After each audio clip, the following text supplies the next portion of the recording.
किसी भी इंसान से तवज्जो की, अटेंशन की भीख मांगने की बजाय कि मुझसे बात कर लो, मुझे मैसेज का रिप्लाई दे दो, मेरे से प्यार करो, ये कहने की बजाय एक काम करें, वो शख्स आपके पीछे लाजमी आएगा। सबसे पहले तो ये समझ लें कि किसी भी जानवर के पास जब आपने जाना होता है तो क्या वो जानवर खुद चल के आपके पास आता है, या जितना आप उसके करीब जाते हैं वो उतना दूर आपसे चला जाता है?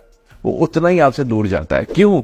क्योंकि चेज जब आप किसी को करना स्टार्ट करते हैं तो दूसरा इंसान उतना ही आपसे दूर चला जाएगा। क्यों? क्योंकि एक तो सबसे बड़ी गलती वो कर रहा होता है, वो ये कर रहा होता है कि वो अपने आप को ओवर एस्टिमेट करना स्टार्ट कर देता है। उससे लगता है कि उसके अंदर कुछ ना कुछ स्पेशल है जिसकी वजह से कोई दूसरा इंसान उसको चेज कर रहा है, तो वो एवी फजूल में अपनी तमाम एबिलिटीज को ओवर एस्टिमेट करना स्टार्ट कर देता है और उसको यूं लगता है जैसे उसकी डिमांड बहुत ज्यादा है। तो जब किसी चीज की डिमांड बहुत ज्यादा होती है तो वो चीज अपनी औकात से भी बाहर हो जाती है।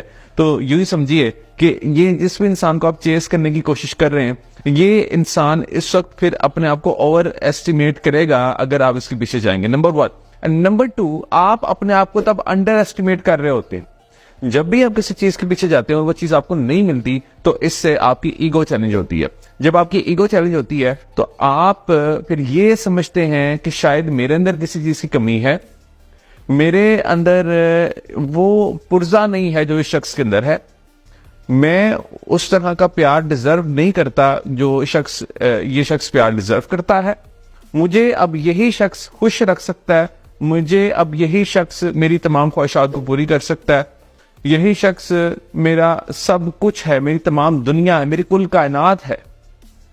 जब ये सोचें आपको आना स्टार्ट हो जाती हैं तो याद रखिए कि ये सोचें बड़ी खतरनाक सोचें होती हैं, क्योंकि इससे आप अपनी सेल्फ स्टीम को मजीद लो करना स्टार्ट कर देते हैं। मेरे पास जितने भी लोग आते हैं मशवरा करने के लिए, काउंसलिंग करने के लिए, खासतौर पे ब्रेकअप के केसेस बहुत ज्यादा आते हैं मेरे पास, और अल्हम्दुलिल्लाह वो बिल्कुल ठीक हो जाते हैं। उसके बाद जब उनको ये समझाया जाता है, उनकी थेरेपी की जाती है कि आप अपनी सेल्फ स्टीम को लो मत करें उस एक खास शख्स के पीछे, क्योंकि साइकोलॉजी में इसको हम कहते हैं अटैचमेंट स्टाइल्स, यानी डिफरेंट अटैचमेंट स्टाइल्स होते हैं किसी भी रिलेशनशिप में। मेरा किसी के साथ अगर रिलेशनशिप है तो उसमें मेरा उसके साथ एक खास किस्म का अटैचमेंट स्टाइल होगा। अब खास तौर पे जो लोग किसी दूसरे की मिन्नतें करना स्टार्ट कर देते हैं, किसी दूसरे की बेगिंग करते हैं कि खुदारा मुझे छोड़कर मत जाओ, उनका attachment style anxious attachment style होता है। यानी वो परेशानी की हद तक दूसरे का पीछा करते हैं, वो इतना पीछा करते हैं दूसरे का, ऑब्सेसिवली दूसरे का पीछा करते हैं। इसको कहते हैं ऑब्सेशन, यानी दूसरा शख्स उसकी ऑब्सेशन बन जाता है और इस हद तक ऑब्सेशन बनता है कि अपना सब कुछ भूल जाता है। हमें लगता है कि हम अब कुछ नहीं है, अब है तो वही शख्स है और मैंने बस उसके पास अब जाना है, वही मेरा सब कुछ है। और एक और जो सबसे बड़ी गलती यहां पर हम कर रहे होते हैं वो ये कर रहे होते हैं कि हम अपनी तमाम एक्टिविटीज को तर्क कर देते हैं, भूल जाते हैं, छोड़ देते हैं जो एक्टिविटीज हम पहले परफॉर्म कर रहे थे। और जब अब हम ये एक्टिविटीज भी छोड़ देते हैं तो इससे मजीद हमारा नुकसान ये होता है कि जो पहले हम एक्टिविटीज परफॉर्म कर रहे थे जिससे शायद थोड़ा सा हमारा मूड बेहतर हो रहा था, अब जब वो भी छोड़ दी तो अब हम मजीद डिप्रेशन में चले जाते हैं। जब हम मजीद डिप्रेशन में जाते हैं तो मजीद हमें उसकी याद आती है और हमें लगता है कि उसके छोड़ के जाने की वजह से हम इतना ज्यादा सदमे में चले गए हैं, मगर ऐसा नहीं, हम खुद भी उसमें कसूरवार होते हैं। हम खुद भी अपने लिए वो तमाम सर्कमस्टांसेस पैदा कर देते हैं जिसकी वजह से हम मजीद डिप्रेशन में चले जाते हैं। याद रखिए कि अगर आपकी इस मिन्नत करने से, बेगिंग से कोई दूसरा इंसान वापस आ भी जाता है, मान लिया कि दूसरे इंसान ने कहा कि ठीक है तुम मेरे पीछे इतना ज्यादा हो, मेरी तुम इतनी बेगिंग कर रहे हो, मुझे तुम इतना ज्यादा चेस कर रहे हो, तो मैं तुम्हारे पास वापस आ जाता हूं, मैं तुम्हारे साथ दोबारा रिलेशनशिप में आ जाता हूं। फर्ज किया वो आ गया, आपको लगता है कि वो एक सक्सेसफुल रिलेशनशिप होगा, आपका कामयाब रिलेशनशिप होगा? नहीं होगा, वो बिल्कुल एक कामयाब रिलेशनशिप नहीं होगा। हार्डली वो रिलेशनशिप 1 या 2 दिन चलेगा और उसमें भी वो शख्स ताने देगा आपको, वो शख्स आपके ऊपर मजीद डोमिनेट होगा क्योंकि उसको पता चल जाएगा कि मैं अब इसकी वीकनेस, वो आपसे अपनी बातें मनवाएगा। सो याद रखिए कि अगर आप मिन्नत तरले से किसी को हासिल कर सके तो फिर आप जाके उसके पांव पड़ जाए, शायद वो आपकी जिंदगी में वापस आ जाए, मगर ऐसा नहीं होगा, ऐसा होता ही नहीं है। यानी ये जो मेथड होता है ये काउंटर प्रोडक्टिव होता है। अगर उससे पहले आपके पास वापस आना भी था तो अगर आप मिन्नत तरले करेंगे, बेगिंग करेंगे और अपना सब कुछ छोड़ देंगे और यूं समझेंगे कि सब कुछ खत्म हो गया है, तो वो अब तो वापस आएगा ही नहीं वो, और उसको ऐसा इंसान चाहिए भी नहीं। उसको ऐसा इंसान चाहिए भी नहीं कि जो इंसान अपनी खुशी की परवाह ना करे और दूसरे को खुश देखता रहे। क्या आप कभी ऐसे इंसान से अट्रैक्ट होंगे कि जो कि बस मांगता रहे दूसरे से कि मुझे टेंशन दे दो, टेंशन दे दो, टेंशन दे? आपको वो इंसान अच्छा लगेगा?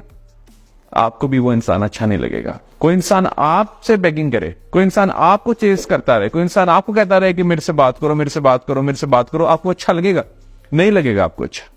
क्यों? क्योंकि उस इंसान की कोई वैल्यू नहीं होगी, क्योंकि उस इंसान का हाथ ऐसे होगा, उस इंसान का हाथ ऐसे नहीं होगा, यानी देने वाला हाथ नहीं होगा।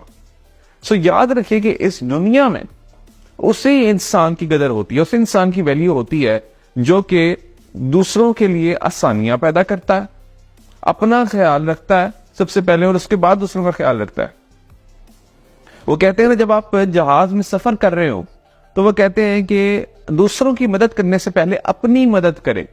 सबसे पहले खुद ऑक्सीजन मास्क लगाएंगे तो आप दूसरे की मदद करेंगे ना। जब आप खुद ही जिंदा नहीं रहेंगे तो दूसरे की कैसे मदद करेंगे? यही सबसे बड़ी गलती हम करते हैं।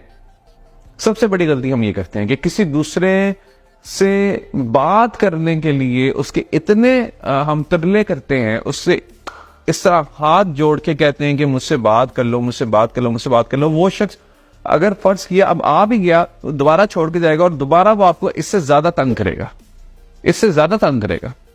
क्यों? क्योंकि उसको अब पता चल चुका है, उसको पता चल चुका है कि ये शख्स स्ट्रांग नहीं है, ये स्ट्रांग बनने की एक्टिंग करता था मेरे सामने, ये मेरे सामने एक सूडो स्ट्रांग शख्स था, फेक इंसान था ये। और अब जब मैंने इसको छोड़ा है तो अब ये मेरे पीछे भागता हुआ आ रहा है और वो फिर आपके करीब, वो तब आपके करीब आएगा, तब आपके करीब आएगा जब आप खुद अपने आप को इंपॉर्टेंस देंगे। जब आप खुद अपने आप को इंपॉर्टेंस देंगे ना, दूसरा इंसान भी सीखेगा कि हाँ, इस शख्स के साथ मैंने आइंदा इस तरह से बात नहीं करनी। ये तो हीरा इंसान था, इसको मैंने कैसे खो दिया। ये तो जबरदस्त इंसान था, ये देखो ये मेरे बगैर कितना खुश है, यानी मैंने कुछ मिस कर दिया इसको छोड़ के, मैंने कोई हीरा खो दिया है। वो इंसान आपको जेन्युइनली मिस करेगा क्योंकि उसको लगेगा कि उसकी जिंदगी तो अब इतनी खुश नहीं रही, इसकी जिंदगी देखो कितनी खुश। आप जब बेगिंग कर रहे होते हैं तो दूसरे को चांस ही नहीं देते कि वो ब्रेकअप की पेन को फील कर सके।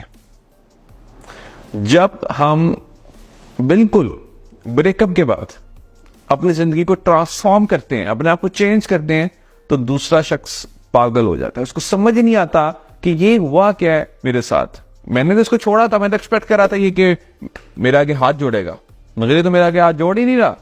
इसने तो अपनी जिंदगी को चेंज कर लिया।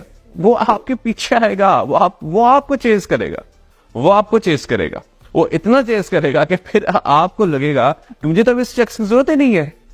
मैं तो समझ रहा था कि मेरी खुशी के लिए ये शख्स जरूरी है, अब जबकि मैं खुद खुश हूं तो ये मेरे पीछे क्यों आ रहा है। फिर आप होंगे जो फैसला करेंगे कि मुझे शख्स के साथ रहना या नहीं रहना। याद रखिए।